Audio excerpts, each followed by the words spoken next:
کیونکہ پاکی ناپاکی میں ہمارا اتنا دھیان نہیں ہوتا، اس لیے پھر ہمیں نبی علیہ السلام کی زیارت نہیں ہوتی۔ بہت سارے لوگ یہ کوشچن پوچھتے ہیں کہ جی اتنے سالوں سے ہم کوشش کر رہے ہیں کہ ہمیں نبی علیہ السلام کی زیارت نصیب ہو، مگر نہیں ہوتی۔ عام طور پہ جو ہم نے بزرگوں سے سنا ہے، اس کی دو وجوہات ہوتی ہے، ایک نگاہ ناپاک ہوتی ہے اور ایک بدن یا کپڑے ناپاک ہوتے ہیں، جس کی وجہ سے زیارت سے محروم ہو جاتے ہیں۔ اگر ان دو چیزوں پر محنت کریں تو اللہ تعالیٰ زیارت نصیب جلدی فرما دے گی۔ نگاہ کا بہت زیادہ پرہیز کریں، 100% پرہیز کریں گے تو اللہ تعالیٰ کی طرف سے پھر نبی علیہ السلام کی زیارت والی سعادت نصیب ہو جائے گی۔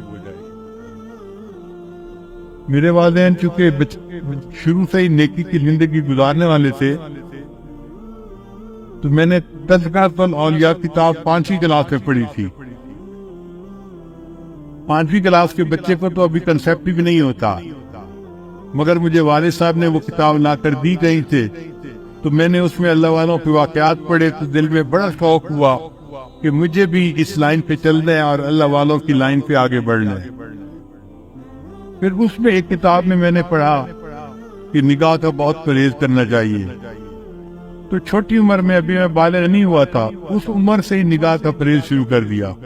بہت بچتا تھا، بہت نگاہ کو بچاتا تھا، اور مجھے اس زمانے میں اپنی والدہ سے ڈانٹ بھی بہت پڑتی تھی۔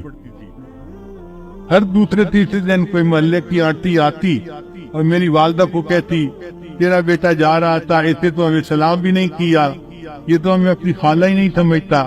اور امی مجھے بلا لیتی تھی، بیٹا وہ تو نے اپنی خالہ کو سلام کیوں نہیں کیا، یہ تو میری خالو تھی، یہ تو میری سہیلی تھی، ہم بچپن کی دوست ہیں، تم سلام تو کرتے۔ اور مجھے پتہ بھی نہیں ہوتا تھا کہ یہ آنٹی کہاں گزری تھی اور کہاں اس کو سلام کرنا تھا۔ تو میں آگے سے ایک بار کہتا تھا، امی آنٹی سے یہ پوچھو کیا میں نے اس کی طرف دیکھا تھا؟ تو جب امی پوچھتی تو پھر وہ آنٹی کہتی ہاں یہ تو یوں کر کے چلتا ہے، سر اس کا نیچے لگا ہوتا ہے، زمین کے علاوہ تو کچھ دیکھ نہیں رہا ہوتا، اس نے کہا اس پر۔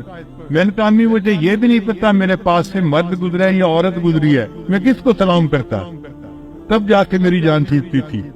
لیکن اندر اندر مجھے بہت غصہ آتا تھا ان آنٹیوں پہ، سارا محلہ خالہ بنا ہوا ہے، سارا محلہ آنٹی بنا ہوا ہے، اور بس ان کو سلام ہی کرو چلتے ہوئے۔ لیکن نگاہ کی اتنی حفاظت کا بہت فائدہ ہوا۔ مجھے آتے جاتے جوتوں کی آواز سے پتہ چلتا تھا کہ قریب سے کون گزر رہا ہے۔ عام طور پہ مردوں کے جوتوں کی آواز اور ہوتی ہے اور عورتوں کے جوتوں کی آواز ڈیفرنٹ ہوتی ہے، اس سے اندازہ ہو جاتا تھا کہ قریب سے گزرا کون ہے، ورنہ کپڑا بھی نہیں دیکھتے تھے کہ قریب گزرنے والا کون تھا۔ کتنے نظر کی حفاظت کرنی ہوتی تھی۔ اس پر اللہ رب العزت نے پھر جو مہربانیاں کی وہ اب کیا بتائیں آپ۔ ہمارے ایک ساتھی ہیں لاہور کے، ایک دن مجھے کہنے لگے کہ میں آپ کو ایک بات بتاؤں، مجھے حضرت نے بتائی۔ میں نے کہا بتائے؟ کہنے لگے حضرت نے مجھے بتایا کہ دیکھو اس وقت آپ کسی مسجد میں کھڑے تھے، آپ کی طرف اشارہ کر کے حضرت نے کہا کہ اس بچے کو اس وقت 100 سے زیادہ مرتبہ نبی علیہ السلام کی زیارت ہو چکی ہے۔ میں سن کے حیران ہو گیا، اور حیرت مجھے اس کی تھی کہ پتہ اس کو کیسے چلا۔ اس نے کہا جی کہ مجھے حضرت نے یہ بات بتائی تھی، شیخ نے یہ بات بتائی۔ تو نگاہ کی حفاظت کا پھر یہ فائدہ ہوا کہ اللہ تعالیٰ نے 30 سال کی عمر سے پہلے 100 سے زیادہ مرتبہ نبی السلام کی زیارت نصیب فرمائی۔